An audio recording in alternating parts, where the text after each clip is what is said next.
RCF. Nous sommes en compagnie de Bertrand de la Pastorale des Jeunes de Bruxelles. Bonjour Bertrand. Bonjour Enzo. Alors, je vous interroge juste pour que vous nous disiez vos impressions de ce Festival des Jeunes à Maretsu, qui était interdiocésain, mais si j'ai bien compris, il y avait aussi des Français, des Luxembourgeois, il y avait un peu de tout. Donc, il y avait des Bruxellois. Quelle impression est-ce que vous avez eue de ce Festival des Jeunes à Maretsu ? Alors voilà, il y avait quand même une différence avec l'année passée, vu que maintenant c'était...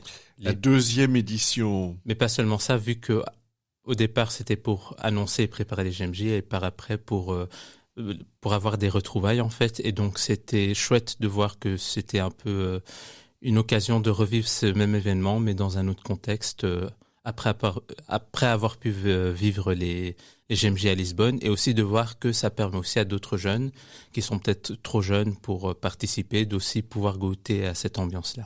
Donc ce Festival des Jeunes à Maretsu, il est à la fois connecté aux Journées mondiales de la jeunesse, mais en même temps c'est aussi pour des gens qui n'ont pas l'occasion d'y aller.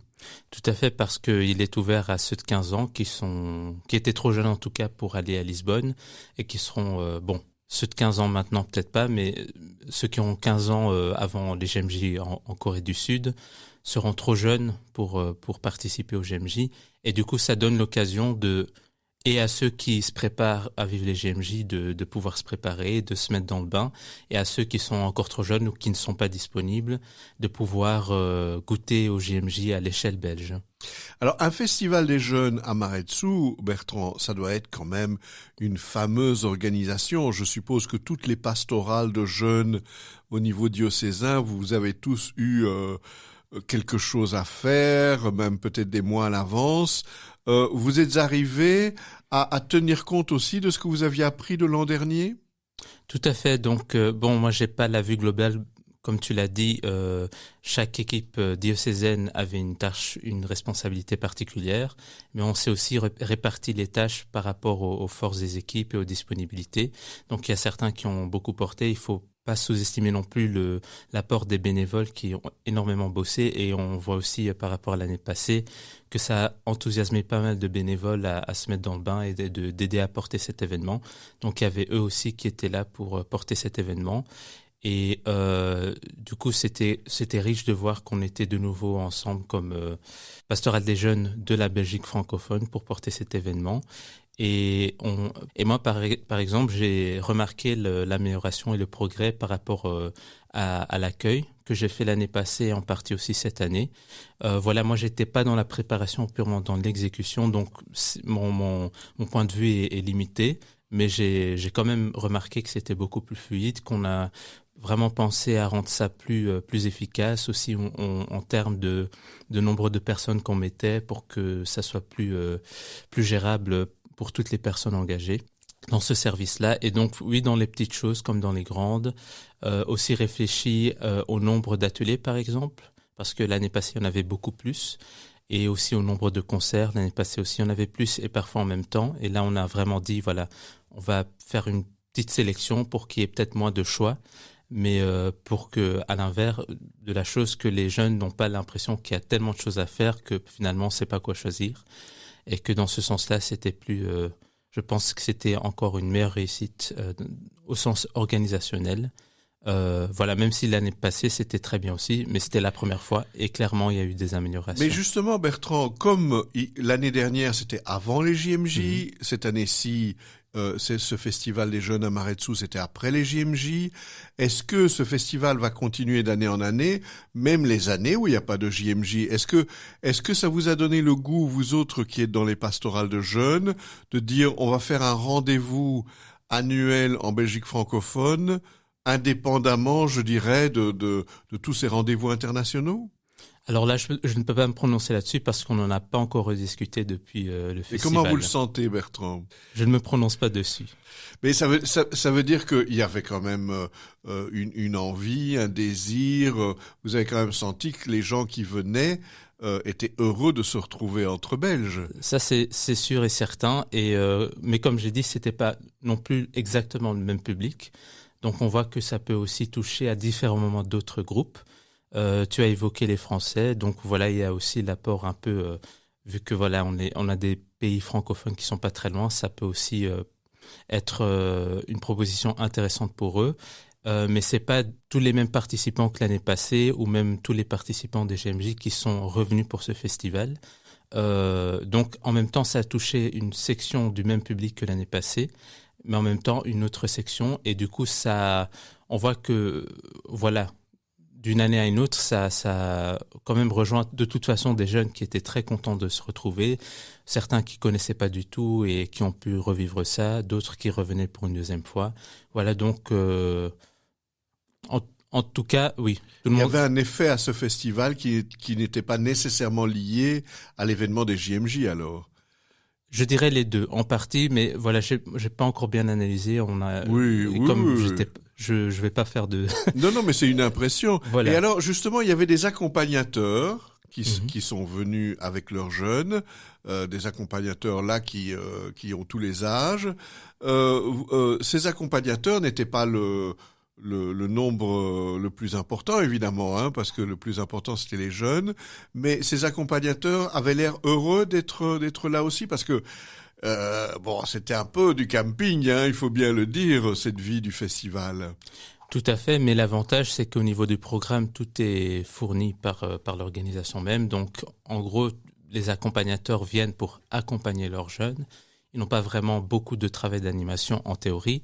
Et du coup, ils sont quand même heureux de pouvoir aussi voir ces jeunes parmi d'autres jeunes et de voir tellement de jeunes réunis en église, pour Dieu, pour le Christ, tous ensemble, malgré les diversités.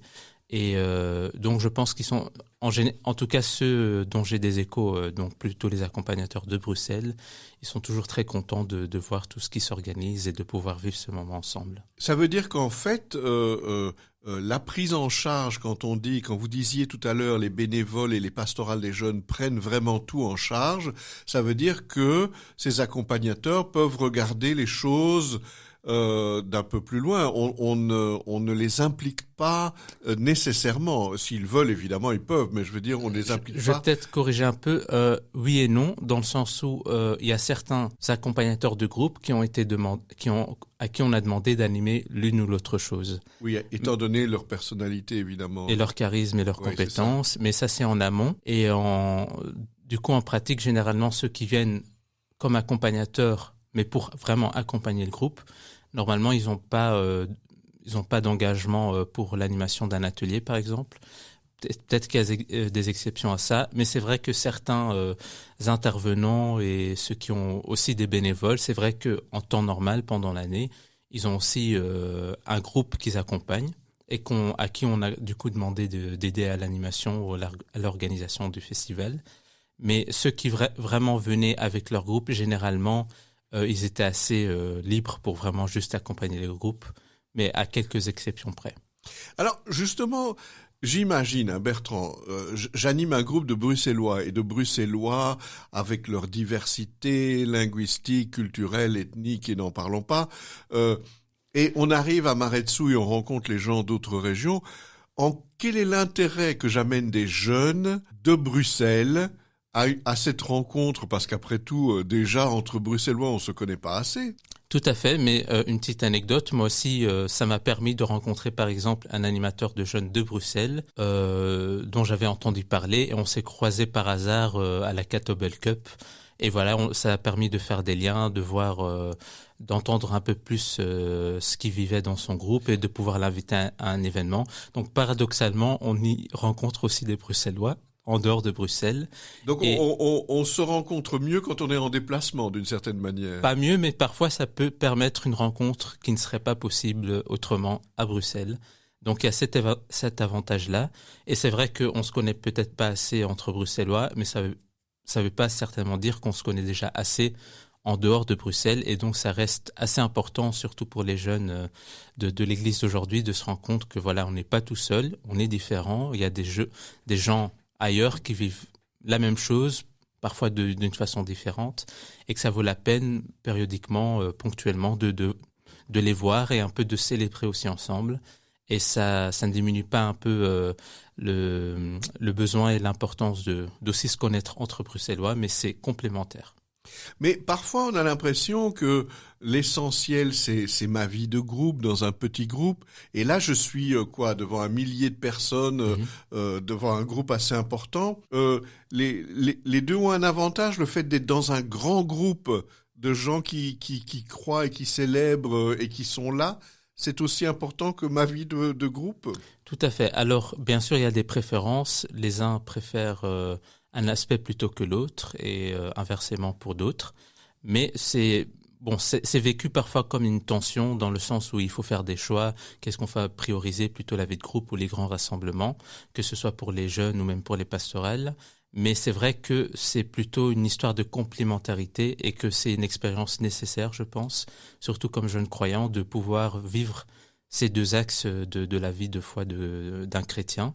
La réalité plutôt quotidienne, c'est plutôt le local, le groupe, mais voilà, on n'est pas une petite île séparée des autres, et donc c'est indispensable de quand même se rendre compte d'une façon assez vif et dynamique que voilà, on est tous ensemble, différents tous ensemble, mais rassemblés. Et c'est vrai que certains, voilà, ils font une ou deux fois, par exemple les GMJ, et ça leur suffit, c'est pas leur truc. C'est tout à fait normal et acceptable aussi. Mais d'autres, à l'inverse, où ça permet de leur dire « Ah oui, c'est tellement beau, j'ai envie de me lancer et d'aussi vivre ça à plus petite échelle, près de chez moi. » Et donc, c'est des choses qui sont supposées se nourrir l'un l'autre et donc qui sont plutôt complémentaires. Mais c'est vrai que ça peut être vécu parfois comme des opposés ou une tension entre les deux. Mais je pense que l'expérience montre que c'est plutôt des réalités qui se nourrissent, des gens qui, après les GMJ, sont motivés de s'engager localement, d'aller plus à la messe, d'aller à la rencontre d'autres, etc., etc.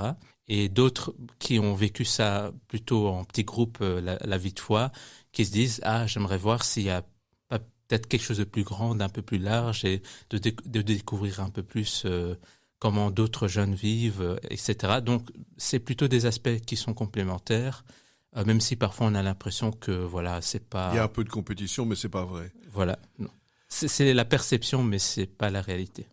Alors évidemment, ce que Bertrand vous a suggéré, c'est que il y a encore une évaluation qui va avoir lieu, il y a encore des décisions qui vont être prises, et donc on va suivre bien sûr cette affaire, puisque ce festival des jeunes à Maretsu était un bel événement pour les pastorales de jeunes francophones notamment. Merci Bertrand de nous avoir communiqué un petit peu la chaleur et l'intensité de cet événement. À bientôt Bertrand. Merci Enzo.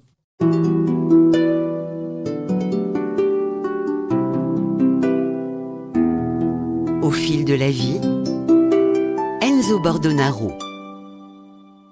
Ici Enzo Bordonaro, je reprends un peu la parole pour vous demander un retour, si vous avez le temps, de nous écrire une carte postale sur l'émission Au fil de la vie que vous venez d'entendre. N'hésitez pas à nous l'envoyer. Je vous rappelle l'adresse RCF Bruxelles, rue de la Linière 14 1060 Bruxelles, parce que nous avons toujours besoin de retours, nous avons besoin de gens qui nous disent ce qu'ils aiment dans nos émissions ou ce qu'ils voudraient entendre. Je vous rappelle également que vous pouvez écouter nos émissions en différé cette fois-ci, non seulement sur notre site rcf.be avec évidemment l'onglet de Bruxelles, mais aussi sur d'autres pages de réseaux sociaux comme Facebook, Instagram, LinkedIn, Spotify ou encore d'autres pages de réseaux sociaux. N'hésitez pas à nous laisser un message. À bientôt.